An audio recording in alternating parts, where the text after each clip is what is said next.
대전에 사시는 서말수님은 올해로 69이 되셨습니다. 초등학교에서 아이들을 30해 동안 가르치시다가 정년으로 물러나신 분이지요.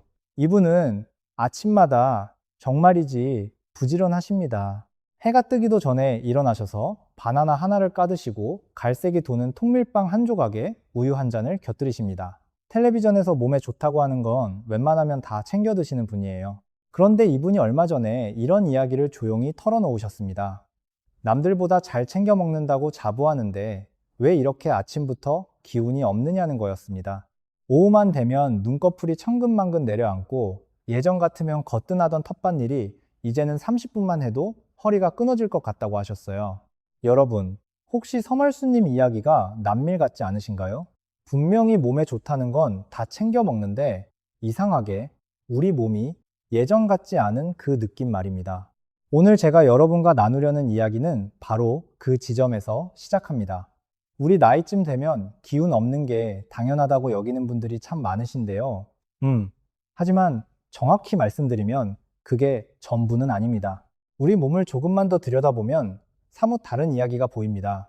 우리 몸 안에는 스스로를 청소하는 아주 놀라운 장치가 하나 있습니다. 그리고 그 장치를 다시 켜주는 열쇠가 값비싼 약병 속이 아니라 지금 여러분 부엌 찬장 안에 조용히 놓여 있다는 사실입니다. 먼저 이 이야기의 뿌리부터 짚고 넘어가겠습니다. 지난 2016년 노벨 생리의학상이 아주 특별한 발견에 돌아갔습니다. 바로 우리 몸속 세포가 자기 안에 낡고 망가진 부품을 스스로 분해하고 재활용하는 과정, 이른바 자가포식이라는 현상을 밝혀낸 공로였습니다. 자가포식이라는 말이 좀 어렵게 들리시죠? 쉽게 풀어드리겠습니다. 우리 몸은 수십 조개의 세포로 이루어진 커다란 공장 같은 곳입니다. 이 공장은 하루도 쉬지 않고 돌아가는데요. 공장이 돌아가다 보면 고장난 기계, 낡은 부품, 찌꺼기가 안 생길 수가 없습니다. 이 쓰레기를 그때그때 치우고 쓸만한 건 녹여서 다시 쓰는 청소반이 바로 자가포식입니다. 이 청소반이 부지런히 돌아갈 때는 세포가 젊고 깨끗하게 유지됩니다. 그런데 나이가 들수록 특히 우리가 60을 넘기면서부터 이 청소 기능이 눈에 띄게 게을러집니다. 청소가 밀리면 어떻게 될까요? 공장 구석구석에 쓰레기가 쌓이기 시작하지요. 세포 안에 낡은 찌꺼기가 그대로 남아 세포가 제 일을 못하게 됩니다. 실제로 이 청소 기능이 제대로 안 돌아가는 상태는 나이 들어 찾아오는 여러 골칫거리와 관련이 있다고 연구자들은 이야기합니다.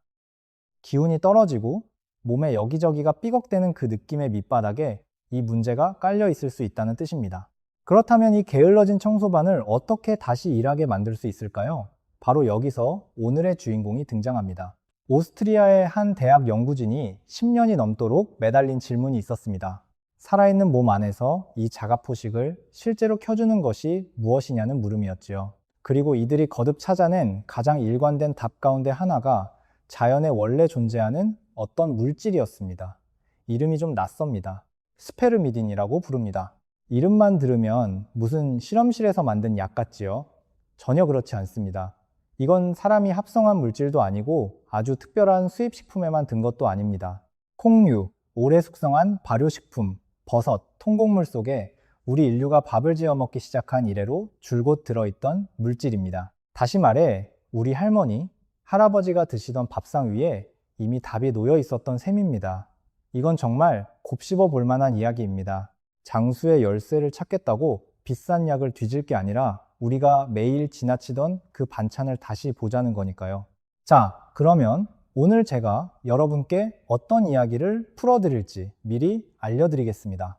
오늘은 이 스페르미딘이 가장 풍부하게 든 음식들을 아래에서 위로 하나씩 짚어 올라가려고 합니다. 그런데 여기서 한 가지 약속을 먼저 드리고 싶습니다. 제가 짚어드리는 순위는 어느 블로그에 떠도는 어림짐작이 아닙니다. 연구자들이 실제로 사람이 한 끼에 먹는 양을 기준으로 측정해 정리한 검증된 식품 자료를 근거로 삼았습니다. 이 점이 중요합니다. 어떤 음식은 100g당 함량은 높아도 실제로 우리가 한 번에 먹는 양은 얼마 안 되기 때문에 순위가 달라지거든요. 그래서 오늘은 실험실 숫자가 아니라 밥상 위에 진짜 한 그릇을 기준으로 이야기하겠습니다. 그리고 미리 두 가지를 슬쩍 흘려드리겠습니다. 첫째, 이 목록의 맨 꼭대기에 오르는 음식은 놀랍게도 우리 밥상에서 가장 흔하디 흔한 콩 종류입니다. 둘째, 목록을 내려가다 보면 반전의 주인공이 몇 번 등장합니다. 대부분 몸에 좋다고 믿지만 사실은 이 물질이 그리 많지 않은 것들이지요. 그중 하나는 아마 지금 냉장고 문칸에 놓여 있을 겁니다. 우리 끝까지 함께 가보시면 무엇을 밥상에 올려야 하고 무엇을 괜히 오해하고 있었는지 여러분 머릿속이 아주 개운하게 정리되실 거예요. 그럼 우리 함께 아래쪽부터 천천히 올라가 보겠습니다. 가장 아래쪽 무리부터 살펴보겠습니다. 이 자리에 있는 음식들은 스페르미딘 함량이 폭발적으로 높지는 않습니다. 대신 우리가 평소에 자주 그리고 편하게 집어먹을 수 있어서 티끌모아 태산식으로 꾸준히 보태주는 고마운 것들입니다. 우리 밥상에서 흔히 마주치는 것들이라 더 반갑지요. 먼저 견과류입니다. 아몬드, 호두, 캐슈넛, 피스타치오, 그리고 우리에게 아주 친숙한 땅콩까지요. 일본에서 여러 식품을 분석한 자료를 보면 이 견과류들이 저마다 스페르미딘을 지니고 있는데 그 중에서도 땅콩이 다른 것들보다 눈에 띄게 높게 나왔습니다. 재밌지 않으세요? 우리가 시장 골목에서 흔히 사 먹던 그 땅콩 말입니다. 지중해와 중동, 페르시아 지역에서는 예로부터 견과류를 기력과 정력을 북돋우는 음식으로 여겨왔습니다. 물론 그건 옛사람들의 경험에서 나온 이야기지요. 다만 오늘날 밝혀진 것만 놓고 봐도 견과류는 몸에 좋은 기름과 비타민 E가 넉넉해서 챙겨 먹을 이유가 충분합니다. 여기서 부산에 사시는 배동철님 이야기를 잠깐 드리겠습니다. 올해 71이신 이분은 젊어서 오랫동안 배를 타신 분입니다. 몸이 예전 같지 않다고 느끼시던 무렵 텔레비전 광고를 보고 값비싼 건강보조 알약을 몇 달치나 사두셨다고 해요. 그런데 그 알약을 다 드시고 나서 이런 생각이 드셨답니다. 이 돈이면 시장에서 땅콩이며 콩이며 한 보따리를 사겠구나 싶으셨다는 거예요. 배동철님이 저에게 하신 말씀이 참 마음에 남습니다. 몸에 좋은 건 멀리 있는 게 아니라 늘 지나치던 데 있더라는 겁니다. 오늘 우리 이야기가 바로 그 말씀과 정확히 통합니다. 견과류 한 줌, 하루에 딱 그만큼이면 됩니다. 과하게 드실 필요도 없어요. 다음은 통곡물입니다. 통밀빵, 현미, 보리 같은 것들이지요. 영국과 노르웨이, 프랑스에서 각각 통곡물빵의 스페르미딘 함량을 재봤는데요. 나라마다 숫자가 조금씩 다르긴 했지만 하나같이 무시할 수 없는 수준으로 모여 나왔습니다. 이렇게 여러 나라에서 비슷하게 나온다는 건 그만큼 믿을만하다는 뜻이기도 합니다. 사실 우리 밥상만 봐도 그렇습니다. 흰쌀밥만 고집하기보다 현미나 보리를 조금 섞어 드시는 것, 이건 우리 어른들이 오래전부터 지혜롭게 해오시던 일이지요. 정제해서 하얗게 만든 곡물은 껍질에 든 좋은 성분이 다 깎여 나갑니다. 반대로 통곡물은 그 껍질째 먹는 거라 스페르미딘뿐 아니라 식이섬유까지 함께 챙기게 됩니다. 이번엔 콜리플라워와 브로콜리로 넘어가 보겠습니다. 이 둘은 한 식구입니다. 유럽 여러 나라의 분석 자료에서 두 채소 모두 스페르미딘을 꾸준하게, 그것도 안정적으로 지니고 있는 것으로 나왔습니다. 그런데 브로콜리에는 재미있는 점이 하나 더 있습니다. 자료를 보면 익힌 브로콜리보다 오히려 날 것에 가까운 브로콜리가 더 높게 측정되더라는 겁니다. 왜 그럴까요?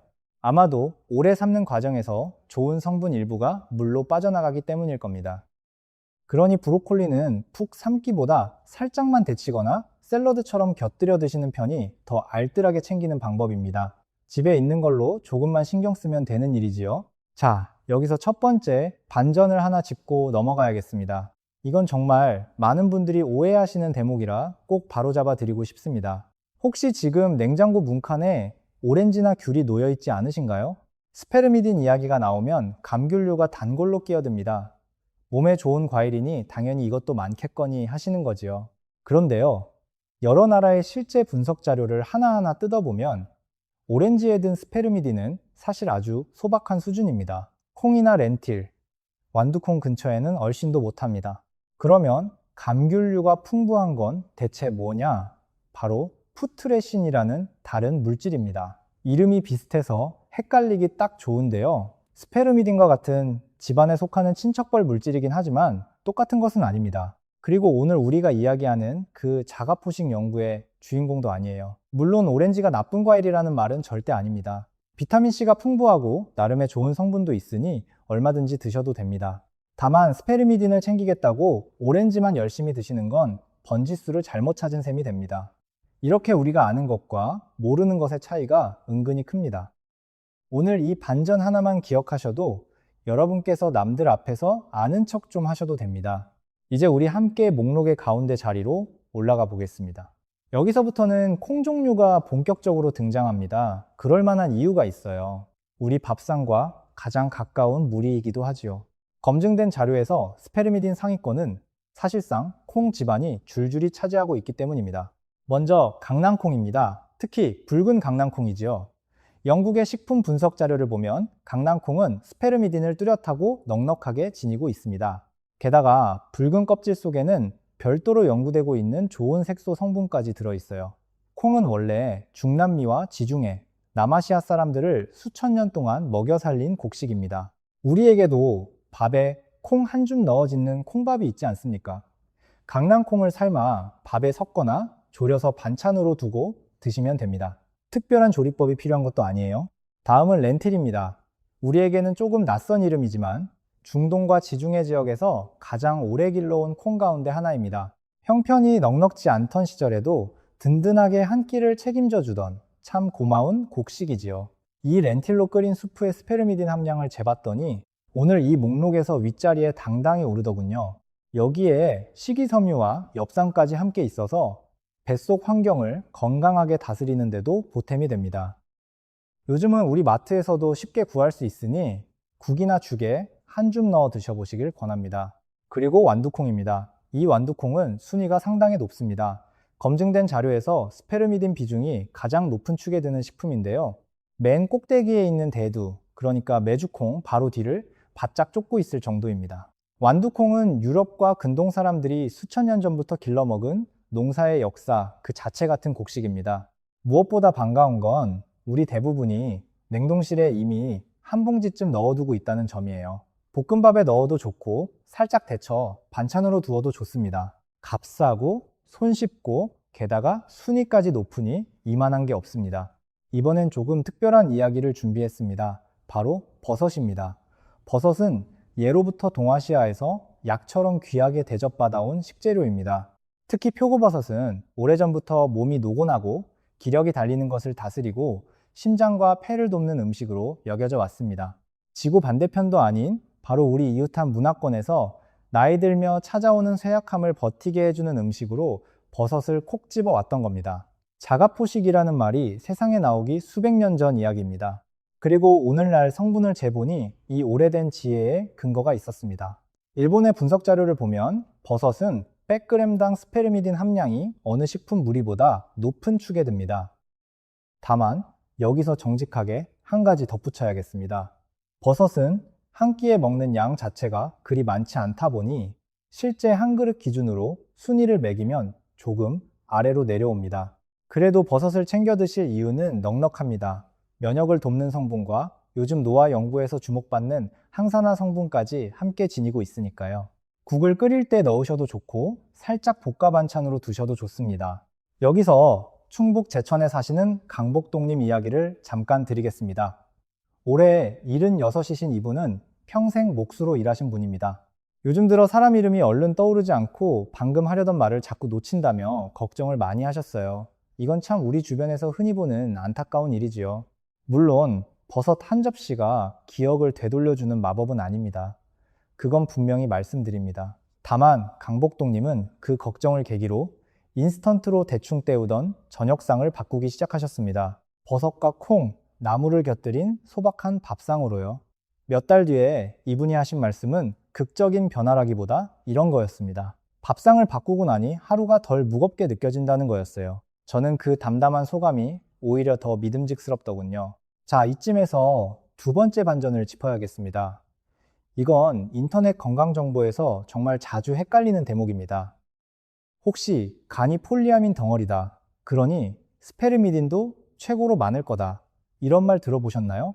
많은 곳에서 그렇게 이야기합니다. 그리고 완전히 틀린 말은 아니에요. 다만 짚고 넘어갈 대목이 있습니다.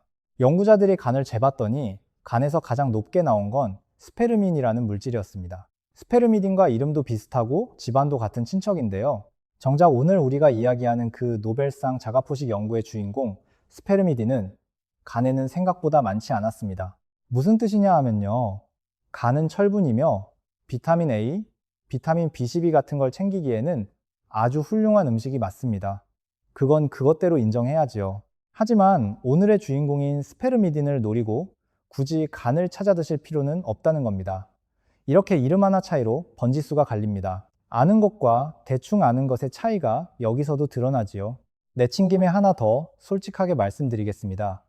두리안이나 아마란스 같은 이름이 스페르미딘 목록에 종종 오릅니다.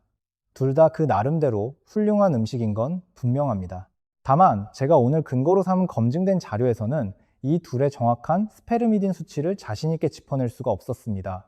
그래서 저는 없는 숫자를 그럴듯하게 지어내 드리지 않겠습니다. 좋은 음식이니 다른 이유로 드시는 건 얼마든지 좋습니다. 하지만 스페르미딘만큼은 제가 책임질 수 있는 숫자만 말씀드리는 게 여러분을 위하는 길이라고 믿습니다. 자, 이제 목록의 꼭대기가 코앞입니다. 여기서부터는 함량이 확 뛰어오릅니다.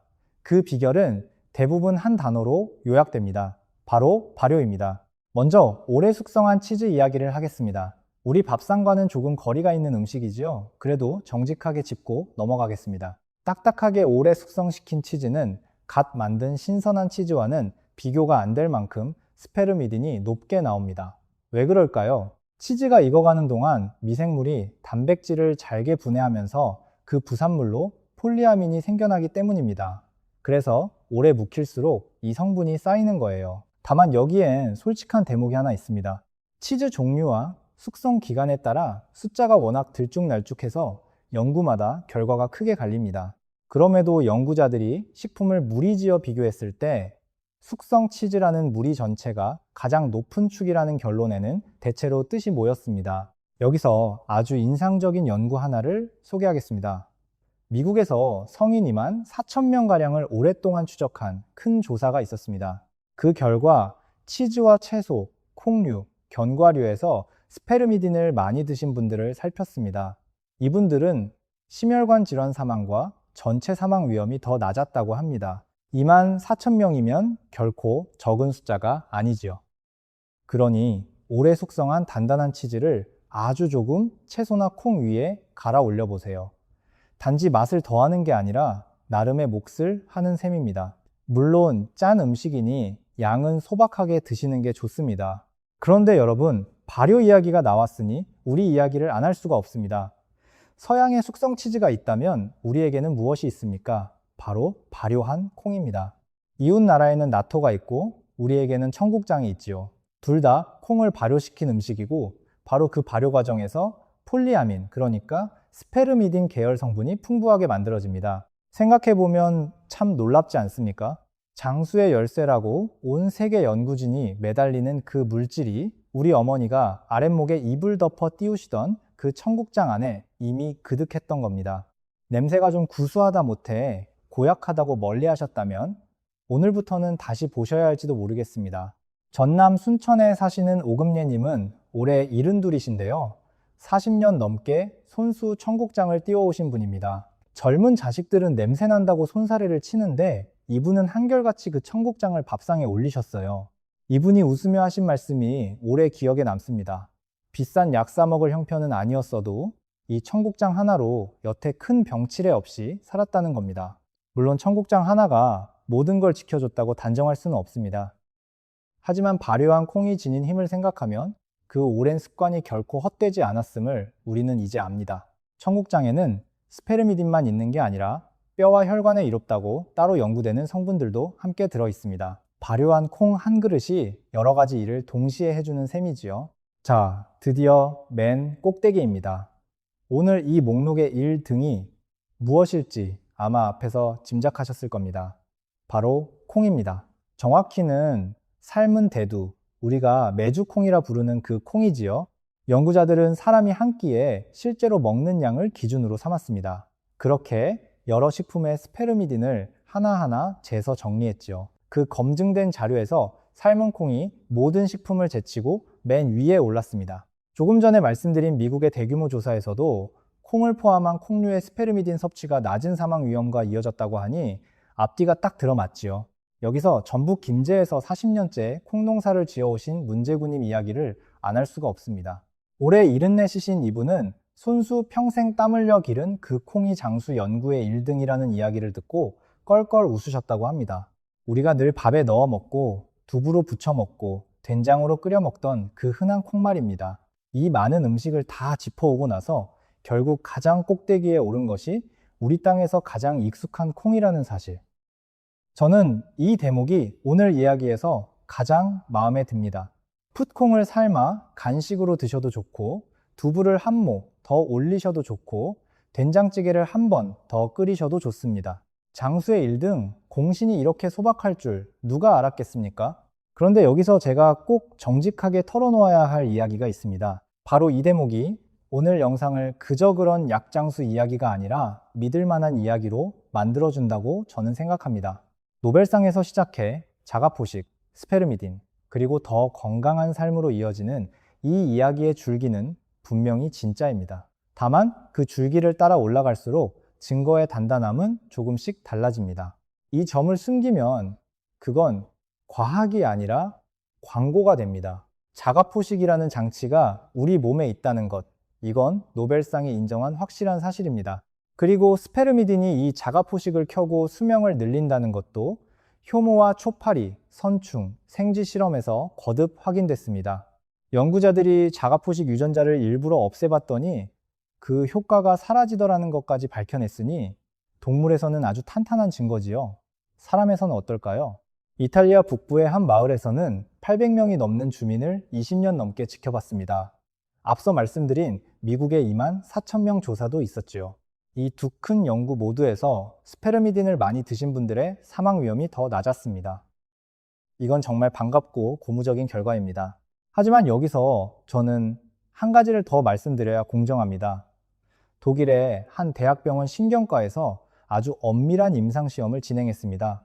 기억력이 조금씩 흐려지기 시작한 어르신들이 대상이었지요. 12달 동안 밀 배아 추출물을 꾸준히 드렸습니다. 하루에 1mg도 안 되는 스페르미딘이었지요. 그런데 그 결과 가짜 약을 드신 분들과 견주어 기억력이 뚜렷하게 좋아지지는 않았습니다. 여러분께서는 이 이야기를 왜 굳이 하느냐고 물으실 수도 있습니다. 제목과 맞아떨어지는 연구만 골라 보여드리는 건 과학이 아니라 그럴듯한 포장에 지나지 않기 때문입니다. 저는 여러분께 포장이 아니라 있는 그대로를 드리고 싶습니다. 그러면 결국 우리는 무엇을 믿고 밥상을 차려야 할까요? 확실한 건 이겁니다. 오늘 말씀드린 음식들은 스페르미딘을 떠나서도 하나같이 훌륭한 음식이라는 사실입니다.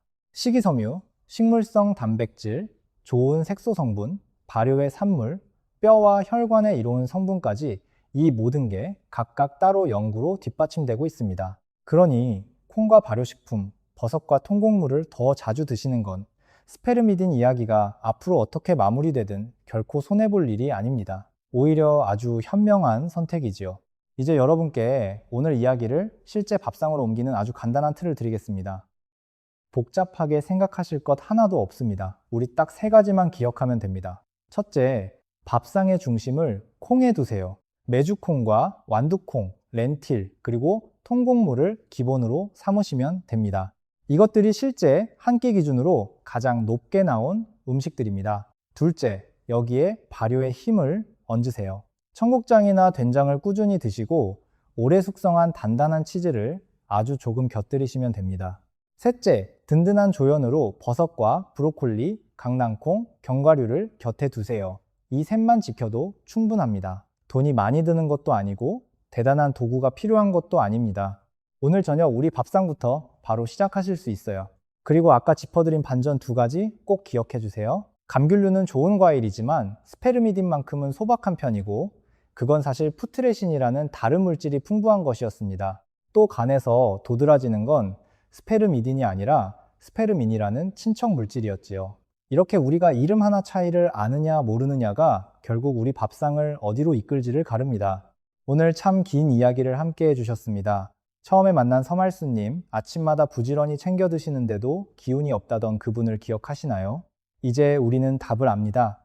바나나와 흰 빵 대신 삶은 콩 한 줌과 청국장 한 술, 통곡물 한 그릇을 올려보는 것. 대단한 비법이 아니라 우리 조상들이 이미 알고 계셨고 우리가 잠시 잊고 지냈던 그 밥상으로 돌아가는 일입니다. 노벨상을 안겨준 그 물질은 저 멀리 실험실에 갇혀 있는 게 아니라 바로 지금 우리 부엌 찬장 위에 놓여 있습니다. 오늘 밤 그 찬장을 한번 다시 열어보시면 좋겠습니다. 혹시 이 이야기가 마음에 닿으셨다면, 그리고 곁에 아침마다 무엇을 드셔야 할지 몰라 헤매는 가족이나 이웃이 계시다면 이 이야기를 슬며시 건네주세요. 아는 사람 하나가 온 집안의 밥상을 바꿀 수 있으니까요. 우리 함께 몸 안에서부터 천천히 건강해집시다. 다음에 또 좋은 이야기로 마주 앉겠습니다. 오늘도 스스로를 아끼는 하루 보내시길 진심으로 바라겠습니다.